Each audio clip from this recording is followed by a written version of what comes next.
Hi friends, welcome back to my YouTube channel. ഇന്നത്തെ video എന്ന് പറഞ്ഞത് ഒരു 12ാം തന്നി എന്ന് പറഞ്ഞ ചടങ്ങിൻ്റെ വീഡിയോ ആണ്. അതായത് ട്രാൻസ്ജെൻഡർ വ്യക്തികൾ സർജറി കഴിഞ്ഞ് 12ാമത്തെ ദിവസം നടത്തുന്ന ഒരു ചടങ്ങാണിത്. ഈ ചടങ്ങ് എന്ന് പറഞ്ഞാൽ ആചാരപ്രകാരം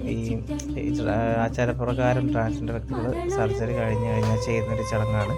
അപ്പോൾ ഈ ചടങ്ങിന് പ്രധാനമായിട്ടും എന്താണെന്ന് വെച്ചാൽ ഈ സർജറി കഴിഞ്ഞ് റെസ്റ്റ് എടുത്ത വ്യക്തി 12 ദിവസം കഴിയുമ്പോൾ അവർ കുളിപ്പിക്കുന്ന ചടങ്ങാണ്. നല്ല മഞ്ഞളൊക്കെ തേച്ച് ആരതിയൊക്കെ ഒഴിഞ്ഞ് ആ രീതിക്കുള്ള ചടങ്ങാണ്.